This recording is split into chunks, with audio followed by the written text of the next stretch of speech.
নমো নমো বিপুলকি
বিদুৰ উদ্ধব সংবাদ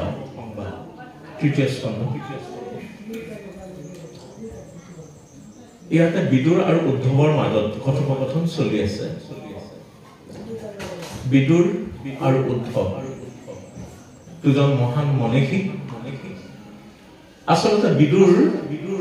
দাপৰ যুগত মৰ্ত্যভূমিলৈ নামি আহিছিল মাৰ্কণ্ডেয় ঋষিৰ অভিশাপ পাই পেলাই তেওঁ মনুষ্য ৰূপে অৱতীৰ্ণ হৈছিল আচলতে যমৰাজ নিজে বিদুৰ মাৰ্কণ্ডেয় ঋষিয়ে তেওঁক অভিশাপ দিছিল আৰু দুইজনৰ কথা বতৰাৰ মাজত জয় বিজয়ৰ কথা কৈছে জয় আৰু বিজয় বৈকুণ্ঠৰ দুগৰাকী পাৰিষদ আমি সকলোৱে জানো আৰু দুইগৰাকী পাৰিষদে এটা সময়ত ব্ৰহ্মাৰ মানৱ পুত্ৰসকলক বেতেৰে খেলিছিল মানে কোবাইছিল প্ৰহাৰ কৰিছিল সনক সনন্দ সনত কুমাৰ সনাতন আৰু তেওঁলোকে অভিশাপ দিছিল জয় আৰু বিজয়ক যে তোমালোকে মৰ্ত্যলৈ গৈ জন্ম ল'ব লাগিব আৰু জয় আৰু বিজয়ে অভিশপ্ত হৈ বৈকুণ্ঠপতি ভগৱানৰ ওচৰলৈ গৈছিল ভগৱানে কৈছিল যে বৈৰভাৱে চিন্তি বাহা মোক অল্পকালে পাইবা আহিলো মোক শত্ৰু হিচাপে চিন্তা কৰিবা আৰু অল্প দিনৰ ভিতৰতে অল্প দিন মানে তাত বৈকুণ্ঠত অল্প দিন বুলি কৈছে আমাৰ ইয়াত মৰ্ত্যলোকত বহু বছৰ পাৰ হৈ যাব আৰু সেই জয় বিজয় নামি আহিছিল তেওঁলোক দুজনে ভাই ককা হিচাপে জন্মগ্ৰহণ কৰিছিল হিৰণ্যকশিপু আৰু হিৰণ্যকশিপু প্ৰহ্লাদৰ পিতৃ হয় হিৰণ্যাক্ষক বৰাহ ৰূপী ভগৱানে মাৰিছিল আৰু হিৰণ্যকশিপু নৃসিংহ ৰূপ ধৰি ভগৱানে বধ কৰিছিল তাৰ পিছত আকৌ জন্ম লৈছিলে ৰাৱণ আৰু কুম্ভকৰ্ণ হৈ তাৰ পিছত আকৌ জন্ম লৈছে দ্বাপৰ যুগত সেই জয় আৰু বিজয়ী দন্তবক্ৰ ইকুপা এই কথাখিনি ইয়াতে কৈছে মানৱ পুত্ৰসকলক আশ্বাস দি ভগৱন্তই কৈছে যে তোমালোকে মোৰ ভৃত্যসকলক অৰ্থাৎ জয় আৰু বিজয়ক যি অভিশাপ দিলা এয়া উচিত হৈছে আৰু ভৃত্যই যদি কোনো জগৰ লগায় তেওঁলোকে আচলতে তেওঁলোকৰ জগৰ কাৰণ গৃহস্থৰ গাত লাগে মই গৃহস্থ হিচাপে তেওঁলোকৰ জগৰ মই খণ্ডন কৰিব পাৰো আপোনালোকৰ মুখৰ যি অভিশাপ নিয়া মই নাশ কৰিব পাৰে কিন্তু এয়া মোৰ নীতি নহয় যদি মহাজনে চাকৰক ক্ষমা কৰি দিয়ে তেতিয়াহ'লে সেই মহাজনজন দুখী হৈ যায় পৰীক্ষিতে যেতিয়া ব্ৰহ্মক পাইছিল আৰু যিদিনাখনে মৃগয়া কৰিবলৈ আহিছিল সিদিনাখনে তেওঁ ৰত্নখচিত কিৰীটি পিন্ধি পৰিধান কৰি আহিছিল তাৰ আগলৈকে ৰজা হৈ পৰীক্ষিতে এটা সোণৰ আঙুঠিকে পিন্ধা নাছিল আৰু যিদিনাখনে মৃগয়া কৰিবলৈ আহিছিল সিদিনাখনে এই কিৰীটিটো লগাই আহিছিল যাৰ ফলত তেওঁৰ বাক্যত তেওঁ নিজে বন্দী হৈছিল কাৰণ কলিক ঠাই দিছিলে সোণ সুবৰ্ণ এইবিলাকক আৰু সিদিনাখনে কলি তেওঁৰ মূৰতেই উঠিছিলে আৰু সমীপ মুনিক পানী বিচাৰি নাপায় মৰা সৰ্প ডিঙিত আঁৰি থৈ গুচি গৈছিল আৰু সমীপৰ পুত্ৰ শৃংগীয়ে অভিশাপ দিছিল কিন্তু পৰীক্ষিত নিজে ৰাজকাৰেং সোমাই যেতিয়া তেওঁ কিৰীটি খুলি থৈ দিলে তেতিয়া তেওঁ চাপকে মনত পৰি গ'ল যে মই আজি বৰ বেয়া কৰ্ম এটা কৰি থৈ আহিলো ইয়াৰ উচিত শাস্তি কিছুমান পাব লাগে মই ৰজা হলে যে শাস্তি পাব নালাগিব এনেকুৱা নহয় আৰু এনেকে তেওঁ পাই চাই কৰি আছে খুব অনুতপ্ত কি কৰিব কি নকৰিব ঠিক এনে মুহূৰ্তত সমীপ মুনিৰ বাৰ্তালৈ দুগৰাকী ঋষি পৰীক্ষিতৰ ওচৰলৈ গৈছিল আৰু পৰীক্ষিত গৈ কৈছিল যে মহাৰাজ আপুনি মৃগয়া কৰিবলৈ গৈ সমীপ মুনিৰ ডিঙিত মৰা সৰ্প আঁৰি দি থৈ আহিছিল আৰু পুত্ৰ শৃংগীয়ে অভিশাপ দিছে আপোনাৰ আয়ুস মাত্ৰ আৰু 7 দিন আছে গতিকে আপোনাৰ এই বাৰ্তা আমি জনালো আৰু তেওঁলোকে প্ৰস্থান কৰিছিল পৰীক্ষিতে নিজে এই অভিশাপ খণ্ডন কৰিব পাৰিলেহেঁতেন কাৰণ তো ব্ৰহ্ম জ্ঞান আছে বিষ্ণু জ্ঞান আছে কিন্তু পৰীক্ষিত তাকে কৰা নাই কৈছে যে এয়া মোৰ কাৰণে উপযুক্ত ব্যৱস্থা হৈছে মই মানিলো আৰু পৰীক্ষিতে নিজৰ আত্মাৰ কল্যাণৰ কাৰণে গংগাৰ তীৰত বহিছে আপোনালোকে জানে বহলকে ব্যাখ্যা নকৰো গংগাৰ তীৰত বহিছে আৰু তাত এটা সময়ত উপদেৱ আহি পৰীক্ষিতক লগ পাইছে পৰীক্ষিতে এই ভাগৱত কথা পৰীক্ষিতক শ্ৰৱণ কৰাইছে আৰু পৰীক্ষিতৰ মহাপ্ৰাণ হৈছে পৰীক্ষিতৰ মহাপ্ৰাণৰ পাছত বহু বছৰ পিছত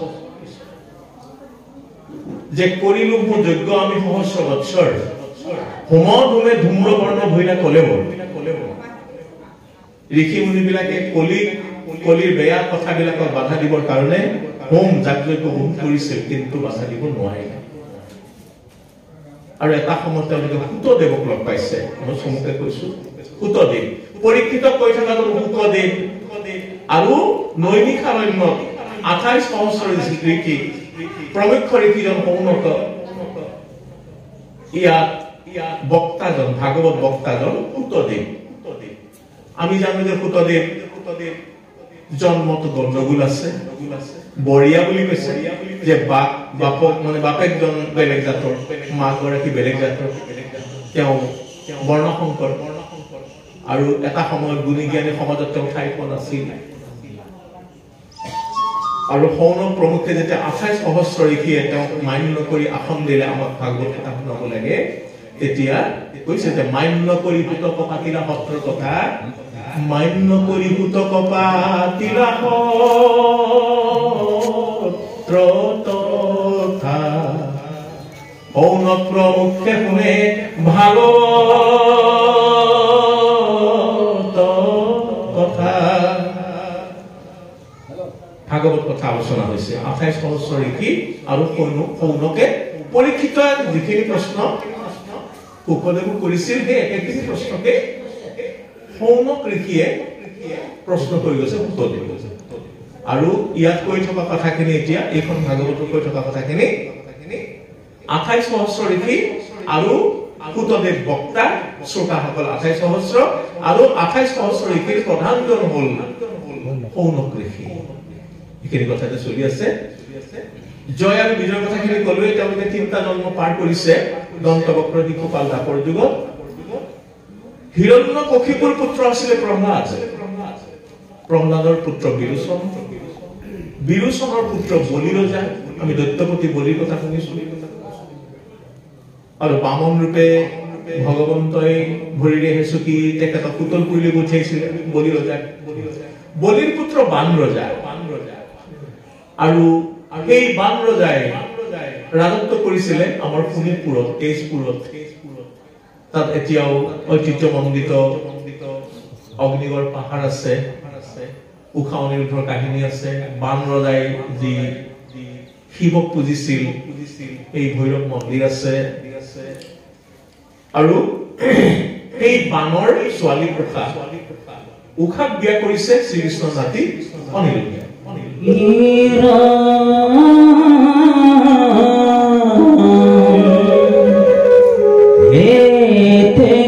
तुम्हारा जीवा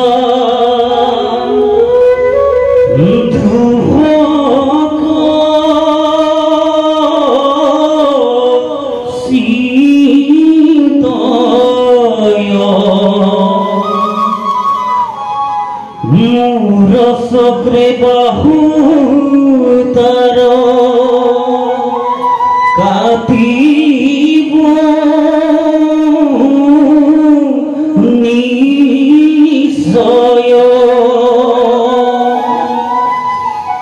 যাহাৰ সেৱাৱে গুণ লোভিল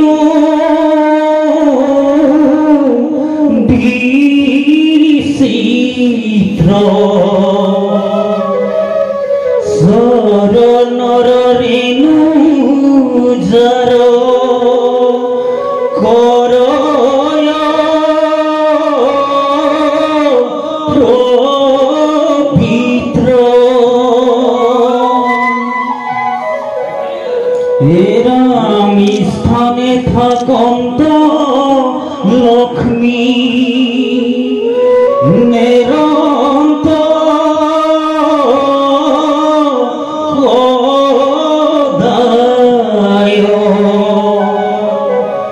ব্রহ্মদিও যার কপায়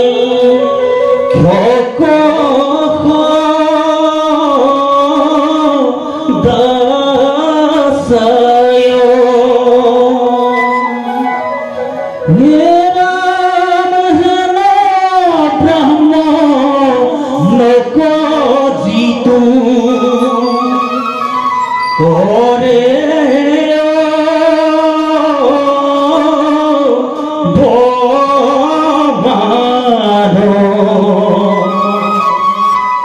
যদি লোক পালো তাকু করিবা মিহির জানো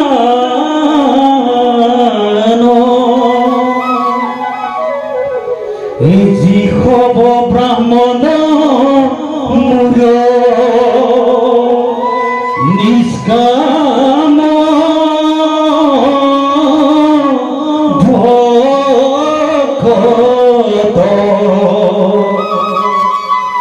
দুষ্ট মনে থাকে মত অর্পি কর্ম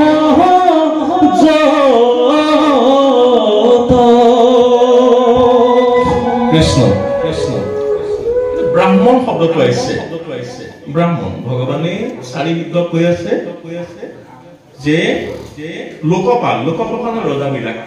ৰজাবিলাকেও সদায় দুষ্টক দমন কৰিব তাত দুখ নাই ৰজাৰ দুখ নহয় চুৰি ডকাইতি দগাবাজ ঠগবাজ এইবিলাকক শাসনি কৰিবই লাগিব এতিয়া কৈছে ব্ৰাহ্মণ সকলক যদি কোনোবাই অপমান কৰে তেওঁলোকক নিৰ্যাতন কৰে তেতিয়াহ'লে তেওঁলোকক লোকপাল সকলেও অৰ্থাৎ ৰজাবিলাকক শাস্তি প্ৰদান কৰিব মোৰ জয় বিজয়ে মোৰ পাৰিষদে ব্ৰাহ্মণসকলক অপমান কৰিছে আৰু তাৰ ফলনি তেওঁলোকে অভিশাপ দিছে এয়া উচিত হৈছে কাৰণ আমাৰ ডক্টৰ ভূপেন হাজৰিকাই কোৱা নিচিনাকে মোৰ গীতৰ হেজাৰ শ্ৰোতা তোমাক নমস্কাৰ তুমি একটু গীতৰ সভা প্ৰধান অলংকাৰ যদি শিল্পী এগৰাকীৰ সন্মুখত শ্ৰোতা দৰ্শক নাথাকে শিল্পীজনৰ কিবা মূল্য আছেনে নাথাকে ঠিক তেনেকে ধৰি ললো একজন পাঠক মই ব্যাখ্যা কৰিছো ইয়াত কোনো নাই সেইটো সম্ভৱ হ'বনে কেতিয়াও নহয়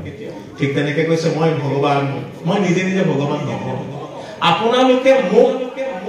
ওপৰত তুলি ধৰি থাকাৰ কাৰণে মই ভগৱান হৈ আছো আপোনালোকে ব্ৰহ্ম জ্ঞান চিন্তা কৰা যিসকলে ব্ৰাহ্মণ ব্ৰহ্মক জানন্তে হি ব্ৰাহ্মণ এনে কিছুমান এনে ব্ৰাহ্মণ সেই ব্ৰাহ্মণ এই অৰ্থত কোৱা নাই ব্ৰহ্মক জানন্তে হি ব্ৰাহ্মণ এটা সময় আছিল ব্ৰাহ্মণ ক্ষত্ৰিয় বৈশ্য শূদ্ৰ মানুহৰ মাজত চাৰিটা জাতি ব্ৰাহ্মণসকলে ব্ৰহ্ম চিন্তা কৰিব আৰু জগতৰ ৰজাৰ এইসকলৰ কল্যাণ কামনা কৰিব ক্ষত্ৰিয়বিলাকে দেশখন ৰক্ষা কৰাৰ দায়িত্ব ল'ব বৈশ্যবিলাকে বেপাৰ বাণিজ্য কৰি দেশত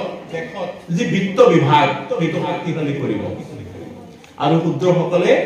এই তিনিও শ্ৰেণীকে সেৱাৰ যোগেদি সহায় কৰিব সুন্দৰকে চলিব এতিয়া ব্ৰহ্মক চিন্তা কৰা যিসকল সেইসকল ব্ৰাহ্মণ কয় কিন্তু বৰ্তমান সময়ত জাতি ভিত্তিক কোনো ব্ৰাহ্মণ নাই এতিয়া জন্মনে যায় শূদ্ৰ জন্মত সকলোবিলাক শূদ্ৰ কৰ্মভিত্তিক মানুহে স্থান লাভ কৰে এইখন গাঁৱৰ পৰাই যদি ল'ৰা এটাই ভালদৰে পঢ়া শুনা কৰি ভাল এজন ডক্টৰ হ'ল বোলে সেই অমুকা বৰাৰহে পুতে একেবাৰে দৰিদ্ৰ ঘৰৰ অৱহেলা কৰিলে নহ'ব কাৰণ ল'ৰাটোৱে কষ্ট কৰি মেলি ইতিমধ্যে ডক্টৰ হৈ আহিছে আমি ছাৰ বুলি ক'বই লাগিব এইটো তাৰ সংস্কাৰ আকৌ ডক্টৰৰ পুতেকজনে মেট্ৰিকে পাছ নকৰিলে তেওঁ ডক্টৰ হ'বনে পুতেকজন নহ'ব by birth জন্ম ভিত্তিত নো এনি ক্লাসিফিকেশন জন্ম ভিত্তিত মানুহৰ মাজত কোনো জাত নাই ক্লাসিফিকেশন আছে বাই কালচাৰ এজন বৰা উপাধিৰ মানুহ এজন বড়ো উপাধিৰ মানুহ পেগু লিখে দলে লিখে তেওঁ যদি ব্ৰহ্ম উপলব্ধি কৰিলে তেওঁ ব্ৰাহ্মণ তেওঁ ব্ৰহ্ম ব্ৰহ্মক জানন্তি কি ব্ৰহ্ম ভগৱানে কৈছে হেৰা চাৰি বিদ্ধ তোমালোক ব্ৰাহ্মণ তোমালোকক অন্যায় কৰিলে মোৰ পাৰি ক'লে আৰু তাৰ কাৰণে মই নিজে জগৰীয়া তোমালোকৰ অভিয়াস মই কেতিয়াও ব্যৰ্থ কৰিব নোৱাৰো তোমালোকে মোক ওপৰত তুলি ধৰিছে কাৰণে মই ভগৱান আমাৰ যে কয় মানে ফৰৱাৰ্ড বেকৱাৰ্ড আচ্ছা বেকৱাৰ্ড খিনি নাথাকিলে তেওঁলোক কেনেকৈ ফৰৱাৰ্ড হ'ব নহয় জানো পোহৰ থাকিব লাগিব তেতিয়াহ'লে আন্ধাৰৰ অৰ্থ আছে ঠিক তেনেকে এটা যোগসূত্ৰ চেইন চিষ্টেম যে ভগৱত চিন্তক ব্যক্তিসকল থাকিব লাগিব তেতিয়া ভগৱন্ত থাকিব যদি ভগৱত চিন্তা কৰে কোনোৱে নাই শূন্য তেতিয়া ভগৱানৰ অস্তিত্ব নাই ভগৱানে চাৰি সিদ্ধ প্ৰাৰ্থনা জনাইছে ওলোটাকে কৈছে কিন্তু তোমা শাক এক কৰো প্ৰাৰ্থনা কৰো কি প্ৰাৰ্থনা যেনে অল্পকালে সিটো পাপ সমাপতি হওক তেওঁলোকৰ ওপৰত যি পাপ নিক্ষেপ কৰা মানে পাপ নিক্ষেপ কৰা হ'ল সি যাতে খুব সোনকালে অৱসান ঘটে আৰু পুনো ইটো দুই মোৰ থানক আহক মোৰ ওচৰলৈ আহক আপোনালোকে কৃপা কৰক এইবুলি চাৰি বিদ্ধ ব্ৰহ্মাৰ মানৱ পুত্ৰসকলক প্ৰাৰ্থনা জনাইছে আৰু কৈছে এই অনুগ্ৰহ মোক কৰা মুনিগণ হে মুনিগণ এইখিনি অন্তত মোক আপোনালোকে কৃপা কৰক আমাৰ ভাৱ হয় ভগৱানে কৃপা খুজিব লাগে নে তেওঁ সৰ্বগুণৰ অধিকাৰী সৰ্বশক্তিৰ আধাৰ তেওঁ আকৌ প্ৰাৰ্থনা কৰিবলগীয়া কি আছে আমাৰ মানুহবিলাকৰ মাজতো কোনোবাই যদি নিজকে জনা বুলি ভাবি গপন দি থাকে তেতিয়াহ'লে তেওঁ মানুহক সন্মান নকৰে মই যদি বৈদিকখন আগুৱাই দি কওঁ সেৱা কৰিবলৈ সেৱা নকৰে এই তেনেকে নালাগে সেৱা নকৰিবা বুলি ক'লে আগুৱাই আহি সেৱা কৰে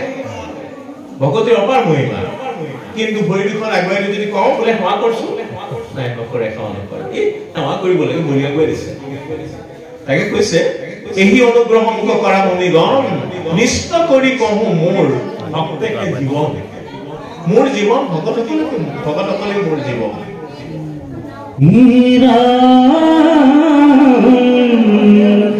এতেকে ভুলিয়া মৌন ভইলা কি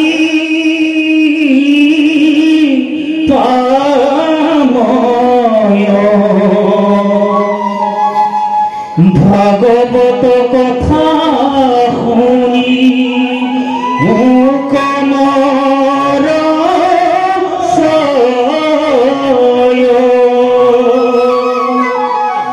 হেৰম যিটো পূৰ্ণ ব্ৰহ্ম কৃষ্ণ লক্ষ্মীৰ নায়ক যে দেখা কেনে মান্য করি লেকব্রা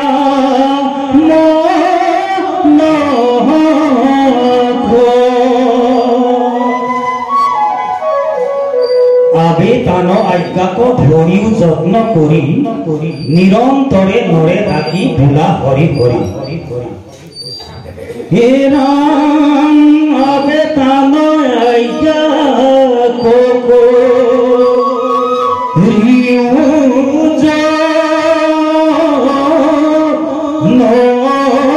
নকরি নিরন্তরে নরে থাকি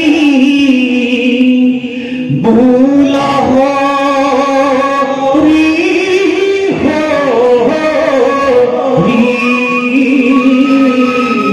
রাম রাম হরি রাম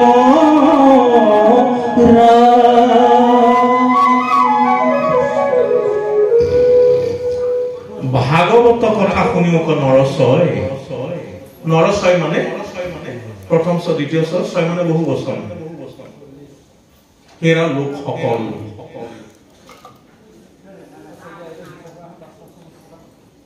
সকলে বহু বচন বুজায় ছয় বুলি ক'লে বহু বচন বুজায় আকৌ দ্বিতীয় ছ অন্তুষ্ট দিলে সংখ্যা বুজাব 6 ভাগৱত কথা কয়ক নৰসয় যিটো পূৰ্ণ ব্ৰহ্ম কৃষ্ণ লক্ষ্মীৰ নায়ক আৰু দেখা কেনে মান্য কৰিলে ব্ৰাহ্মণক তেওঁ নিজেই লক্ষ্মীৰ গিৰিয়েক হৈ মা হ'ব মা মানে লক্ষ্মী ধব মানে প্ৰতিভা স্বামী গিৰিয়েক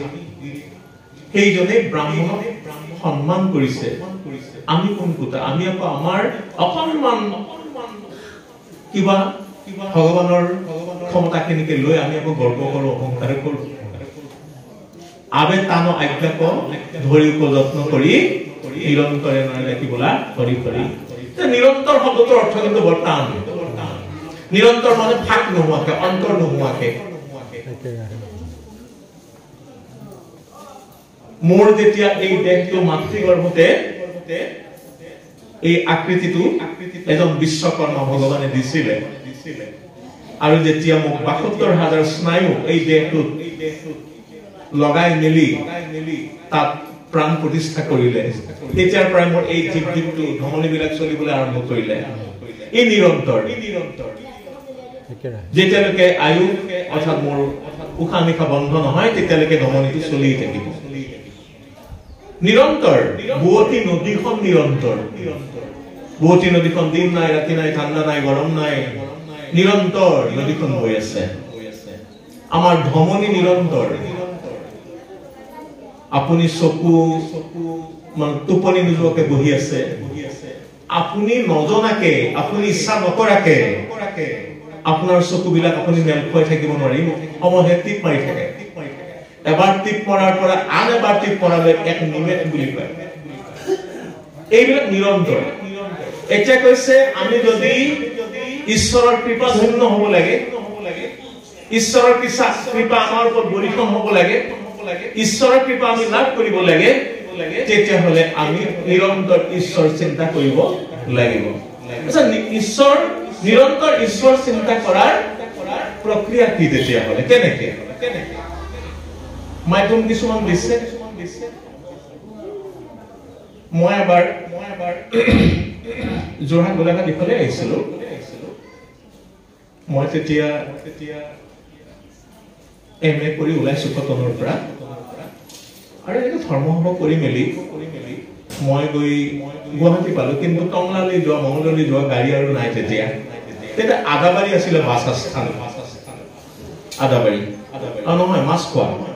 এতিয়া আদাবাৰী হ'ল আৰু মই যেতিয়া গাড়ী নাপাওঁ আৰু মই গুৱাহাটীতে থাকিব লাগিব কলৈ যাম তেতিয়া ৰিফাইনাৰী চাকৰি কৰে মোৰ এজন বন্ধু ৰূপেন নাথ মই ৰূপেন নাথৰ ঘৰলৈ গ'লো নুনুমাতিলে ২৮৩ নম্বৰ কোৱাৰ্টাৰ নম্বৰ তাতে গৈ মই নক কৰিলো আৰু ৰূপেন ওলাই আহিলে ৬ মান বাজিছে আৰু যেতিয়া ওলাই আহিলো ক'লে চলিয়া দেখোন আমি একেলগে থাকি পঢ়িছিলো ৰিফাইনাৰী চাকৰি পাইছে মই চাকৰিৰ কাৰণে যত্ন নকৰিলে বাৰু আৰু তেতিয়া তাৰ কোঠাত সোমাই মেলি কথা পাতিছো কি চাহ বনাইছে নলবাৰী চাইডৰ এজন ডেকা ল'ৰা সোমাই আহিল ৰিফাইনাৰীত চাকৰি পাইছে আমাতকৈ বয়সত অকণমান সৰু নলবৰীয়া ভাষাতে ক'লে আপোনাৰ নলবৰী ভাষাটো আজিকালি দিগদাৰী নাই আজিকালি মোবাইলবিলাকত আমাৰ টিভি বিলাকত এইবিলাক ভাষা চাৰিফাল ক'লে হাৱে নাথ আলহী আহিছে নেকি দাস আহক এখেত আমি হাইস্কুলীয়া বন্ধু কলেজীয়া বন্ধু আৰু কটনৰ পৰা মাষ্টাৰ ডিগ্ৰী কৰিছে এখেত গুণেন্দ্ৰ চলিহা হয় নেকি আপুনি কি চাৰ্ভিচ কৰে আপুনি চাকৰি কি চাকৰি কৰে তেতিয়া মই ক'লো মই চাকৰি কৰা নাই তেতিয়া ৰূপেন নাথে ক'লে যে চাকৰি নকৰে এই ভকতি লাইনৰ শংকৰ মাধৱৰ নীতি আদৰ্শ এইবিলাকত অকণ ইফাল সিফাল কৰে যোৰহাটলৈ গৈছিল তাতে 2 দিনৰ মূৰত উভতি আহিছে আপুনি ভাল কাম কৰা নাই দক কৈছে আপুনি ভাল কাম কৰা নাই দক মই বোলো বয়সত তুমি মোতকৈ সৰু ভাইটি বুলিয়ে কম কি বেয়া কাম কৰিলো কোৱা আপুনি মাষ্টাৰ ডিগ্ৰী কৰিছে চাকৰি কৰা নাই এই লেপ্তাকাৰী বহি চাপৰি বজাই বজাই এতিয়াও গাজি খাওয়াতে আছে না তাৰমানে তেওঁলোকৰ বাবে আমি যে এনেকে বহিছো মা প্ৰসাদ খাই এইবিলাক আউটডেটেড কথা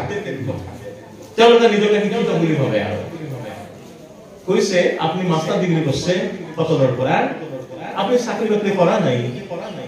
লেপ্তাকাৰী বহি এনেকে বহিলে লেপ্তাকাৰা বুলি কয় লেপ্তাকাৰী বহি চাপৰি বজাই বজাই এতিয়াও গাজি চাউল খায় অশিক্ষিত মানুহবিলাকে কৰে দেখবা ভাল আপোনাৰ ক্ষেত্ৰত এইটো ভাল কথা নহয় বুলি কম মই মোক তেনেকে ক'লে ৰূপেন নাথে ডিগ্ৰী পাইছে তাতো মই ক'লো ভাইটি এটা কথা তুমি ৰিফাইনেৰীত চাকৰি কৰা হয়তো কিমান বছৰ হ'ল চাকৰি কৰা তে কৈছে মোৰ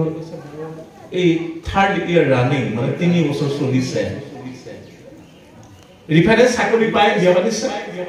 কাৰণ এই প্ৰায় 6-7 মহীয়া কেঁচু এটা কোচত লৈ আহিছে লুঙি এখন পিন্ধি সোমাই আহিছে নহ'ল আজি 1.5 বছৰ হ'ল বিয়া পাতা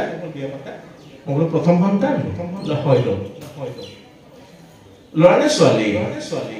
ঈশ্বৰে দিছে প্ৰথমটো ল'ৰাই হৈছে বোলো ৰবা তুমি ঈশ্বৰে দিছে বুলি নকবা কাৰণ তুমি জন্ম দিছা তুমি তোমাৰ ভাইজান তুমি লগ লাগি জন্ম দিছা ঈশ্বৰ ক'ত ঈশ্বৰটো নাই আচ্ছা তুমি বিয়া পতাৰ আগত বা 500 ইয়াৰ পৰা নলবাৰী বেছি দূৰ নহয় নলবাৰী মোকালমোৱা য'ত ৰঘুনাথ চৌধুৰী জন্ম হৈছে সেইখন গাঁও লাওপাৰা গাঁও বাইকখন লৈ যাব পাৰি 4চকীয়া গাড়ী লৈছে না বাইকত অহা যোৱা কৰা 4চকীয়া এখন লম দম বাইক আছে ঠিক আছে তুমি যেতিয়া বিয়া পাতিলা কেঁচুৱা জন্ম হোৱা নাই পিছফালে তোমাৰ সহধৰ্মিনীক লৈ তুমি যেতিয়া গাঁৱলৈ সোমাই যোৱা তোমাৰ বাইকখনে যেতিয়া ধূলি উৰুৱাই পিছফালে বহি থকা জনী তোমাৰ সহধৰ্মিনী তুমি নিজকে এগৰাকী বম্বেৰ নায়ক বুলি ভাবা ফিল্ম জগতৰ আৰু পিছফালে বহি থকা গৰাকী তোমাৰ কোনোবা ৰতি অগ্নিহোত্ৰী নহয় মাধুৰী দীক্ষিত মই কৈছো দাদা তেতিয়া তুমি নিজকে গৰ্ব অনুভৱ কৰা আৰু গাঁৱত ফিল দিয়া নাই ৰাস্তাটো পিছ কৰা নহয় ধূলি উৰাই যায় বাইক এখন গ'লে 4চকীয়া গাড়ী এখন গ'লে ধূলি উৰাই আৰু তাত কিছুমান ধূলিত খেলি থাকে নামত ল'ৰা ছোৱালী সৰু কাৰণ পেট্ৰল পুৰা গুণটো ভাল লাগে আমি যেতিয়া সৰু আছিলো তেতিয়া আমিও দৌৰিছিলো গাড়ী এখন গ'লে পিছে পিছে দৌৰো পেট্ৰল পুৰা গুণটো ভাল লাগে কিছু দূৰ দৌৰো তোমাৰ পিছতো দৌৰে সেইবিলাখন আৰু কথা ক'ব লগা কথা নহয় ন এইবিলাক আৰু সদায় চলি থকা কথা তুমি তেতিয়া নিজকে কিন্তু বহুত ডাঙৰ মানুহ বুলি ভাবা কিন্তু মই দেখিছো এই যে কোচত কেঁচুৱালৈ মাকে গাখীৰ কৈ আছে কাণ উঠি গাঁঠি লাগি কোচতে কেঁচুৱাৰ মৃত্যু হোৱা দেখিছো তুমি তোমাৰ কোচত এই জপিয়াই থকা প্ৰথম সন্তান তুমি আদৰৰ সন্তান ভগৱানে দিয়া বুলি কৈছা এই ল'ৰাটো উশাহ নিশাহ বন্ধ হৈ মৰি থাকিব পাৰে আপুনি বৰ অমংগলীয়া কথাবিলাক কৈছে অমংগলীয়া কথা বুলি কৈছে বোলো নহয় অমংগলীয়া কথা নহয় এনেকুৱা ঘটনা ঘটা মই নিজ চকুৰে দেখিছো তাৰ উপায় কি আছে নিশ্চয় বেবি ইন্সুৰেন্স কৰিছে নিৰাপত্তা ইন্সুৰেন্স মানে কি লাইফ ইন্সুৰেন্স জীৱনটো নিৰাপত্তা কিহে দিব টকাই দিয়ে নেকি আমিতো টকাৰে লাইফ ইন্সুৰেন্স কৰো বেবি ইন্সুৰেন্স কৰো ঠিক আছে বেবি ইন্সুৰেন্স কৰিছা 4 বছৰ ইন্সুৰেন্সৰ প্ৰিমিয়াম বিলাক দি আছা সন্তানটো মৰি গ'ল ইন্সুৰেন্সৰ টকাবিলাক পাইছা চেক বিলাক বুকুত জাপি দিলে উঠা ঘূৰি আহিবনে মাতবোৰ বন্ধ হৈ গৈছে ল'ৰা আমি লাইফ ইন্সুৰেন্স কৰিব লাগে ভগৱত চিন্তাৰে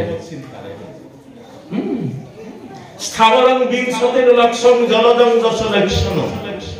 কুৰ্মস্য দশলক্ষকং দশলক্ষকং পক্ষ্মীন 30 লক্ষং পশুনাংশ 70 লক্ষং বনৰা তত মনুষ্যতাং প্ৰাপ্য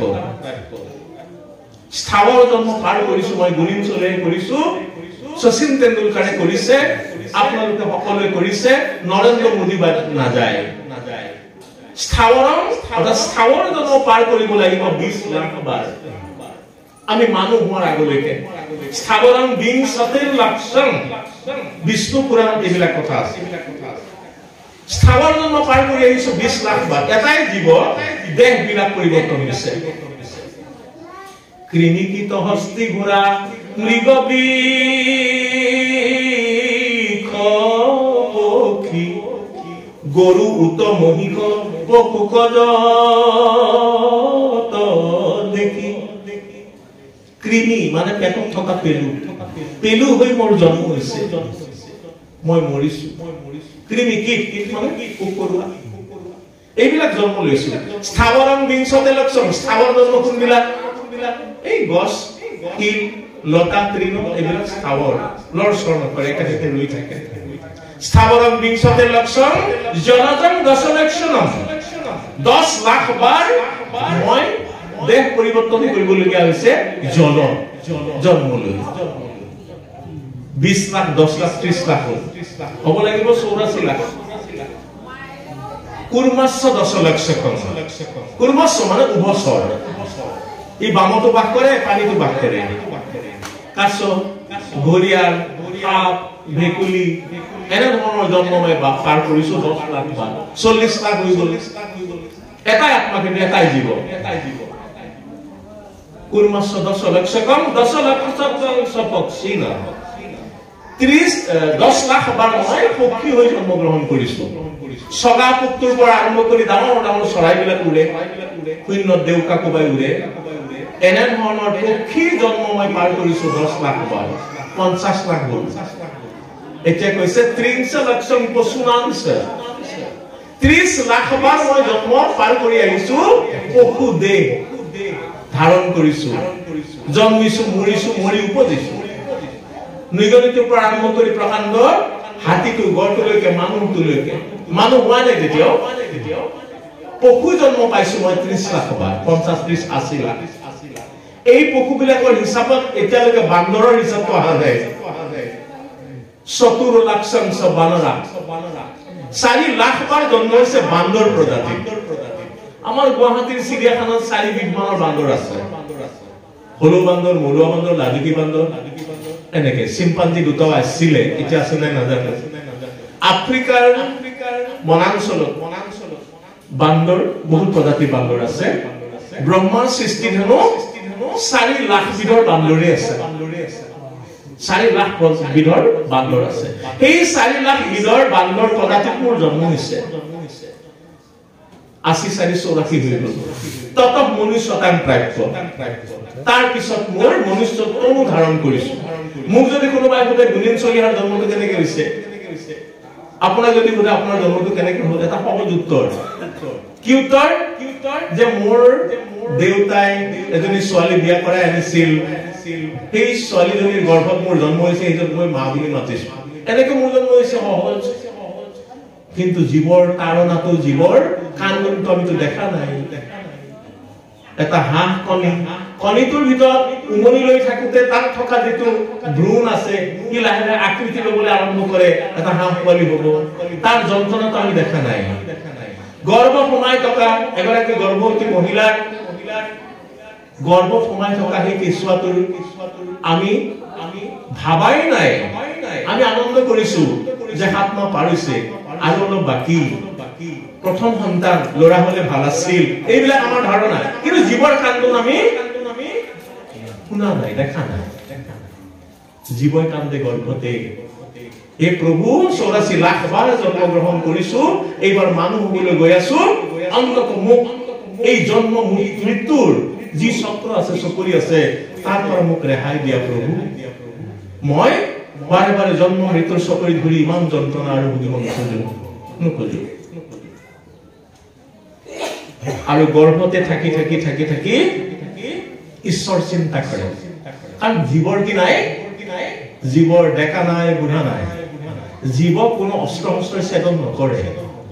অৰ্জুনে যেতিয়া কুৰুক্ষেত্ৰ যুদ্ধ নকৰো বুলি গান্ধীক পেলাই দি ৰথত বহিছিল তেতিয়া কৃষ্ণই কৈছিল শুনা আপকি অৰ্জুন তুমি কাকো মাৰাৰ অধিকাৰ নাই দ্ৰোণাচাৰ্য ইতিমধ্যে নিহত হৈ আছে পিতামহ ভীষ্ম নিহত হৈ আছে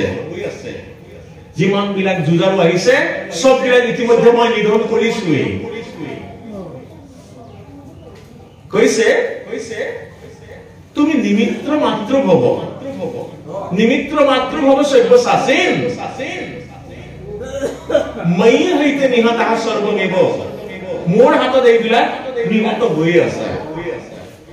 আত্মা সেইবিলাক জীৱ সেইবিলাক ঈশ্বৰৰ অংশটো আত্মা হয় সেই আত্মা স্থিতি হেয়া নৈনং সিন্ধন্তি শস্ত্ৰাণি নৈনং ভবতি পাৱত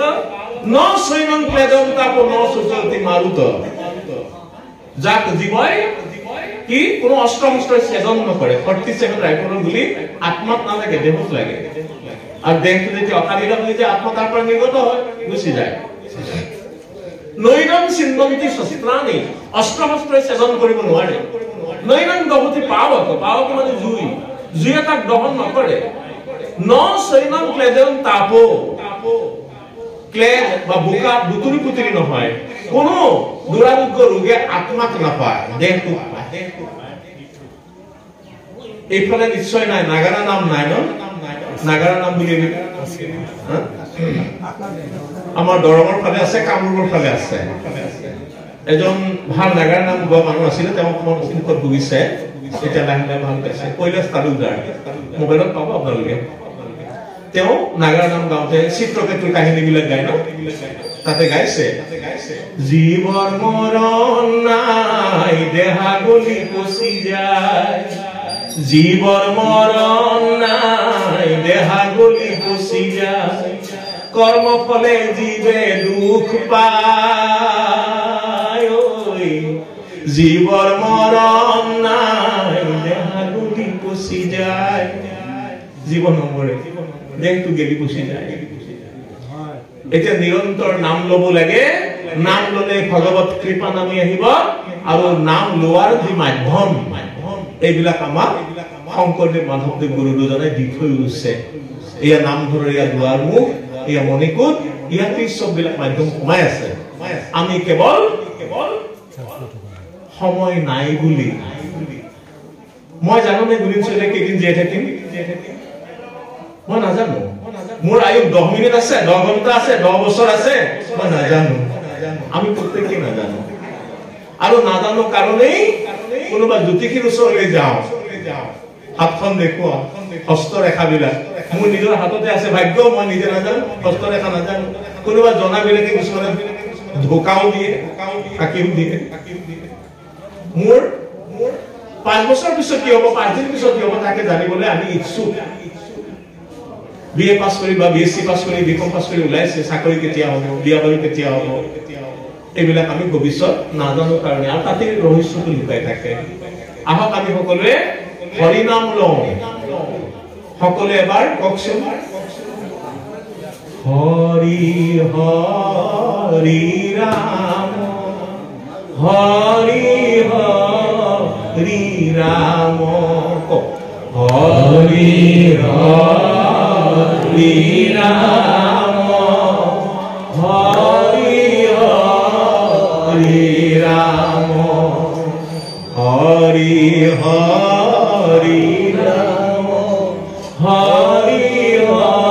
হৰি ৰাম হৰি হৰি ৰাম হৰি হৰি ৰাম হৰি হৰি ৰাম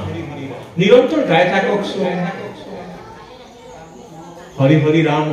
ৰাম হাতী মাৰি গুৰুকাত বজাই ভৰাইছিলে গুৰুজনাই ভাগৱতৰ সাৰ সংগ্ৰহ একেটা ৰাতিৰ ভিতৰতে লিখি উলিয়াইছিল হাতী মাৰি গুৰুকাত ভৰাই দেখুৱাইছিলে নৰনাম ৰজাক আৰু সেইখন গ্ৰন্থ গুণমালা অকণমান পুথি এখন আকৃতিত অকণমান এখন পুথি তাতেই হৰি হৰি ৰাম গুণমালা আপোনালোকে মোবাইলবিলাকত দেখি থাকে গুণমালা কীৰ্তন চলি থাকে এইবিলাক কত মাধ্যম দি থৈ গৈছে আপোনালোকৰ ইয়াতে কাইলৈ সন্ধিয়া ভাওনা হ'ব ন তাতোতো বাৰে বাৰে দৰ্শকসকলক সূত্ৰধাৰজনে কৈ দিয়ে আহে সভাসদৰ লোক তদনন্তৰে যা হইল দেখ শুন নিৰন্তৰে হৰি বোল আৰু সকলোৱে কিমান মাধ্যম কিমান কষ্ট কৰিছে আমাক নাম লোৱাবলৈ, কিন্তু আমি ইমান কঠোৰ, আমাৰ হৃদয়বিলাক ইমান কঠোৰ, আমি যেন এইখিনি কৰিবলৈ বৰ টান পাওঁ, বৰ টান পাওঁ। কৃষ্ণ